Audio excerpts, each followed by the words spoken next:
Jeevan Jyoti channel पर हमारे जीवन से जुड़ी एक नई वीडियो में आपका स्वागत है।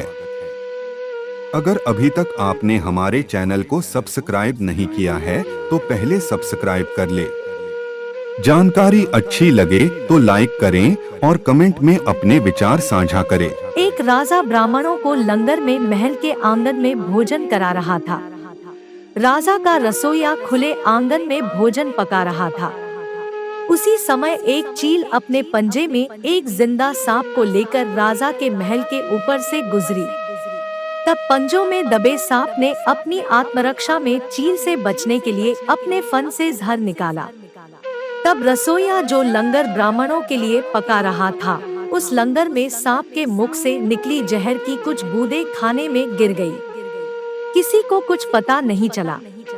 फलस्वरूप वह ब्राह्मण जो भोजन करने आए थे, उन सब की जहरीला खाना खाते ही मौत हो गई।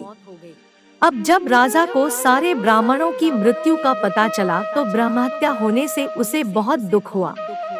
ऐसे में अब ऊपर बैठे यमराज के लिए भी यह फैसला लेना मुश्किल हो गया कि इस पाप कर्म का फल किसके खाते में जाए।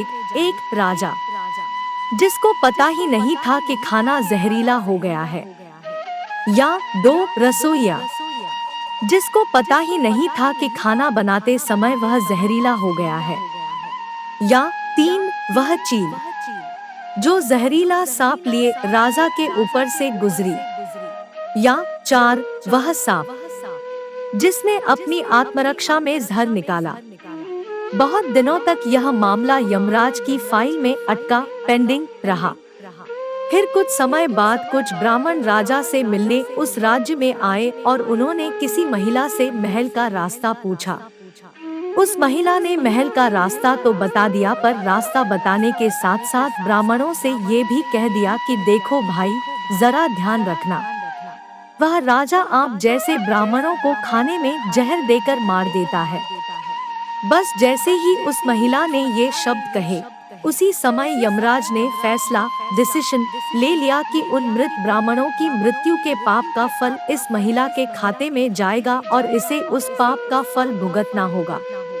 यमराज के दूतों ने पूछा, प्रभु ऐसा क्यों, जबकि उन मृत ब्राह्मणों की हत्या में उस महिला की कोई भूमिका भी नहीं थी।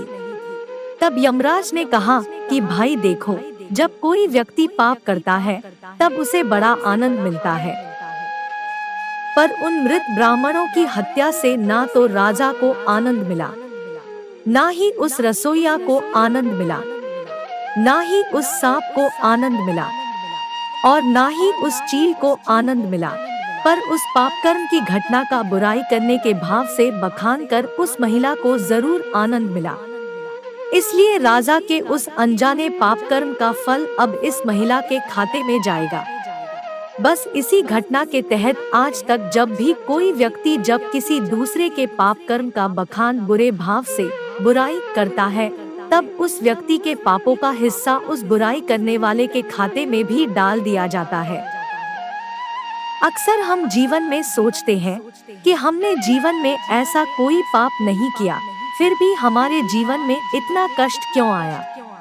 ये कष्ट और कहीं से नहीं बल्कि लोगों की बुराई करने के कारण उनके पाप कर्मों से आया होता है, जो बुराई करते ही हमारे खाते में ट्रांसफर हो जाता है।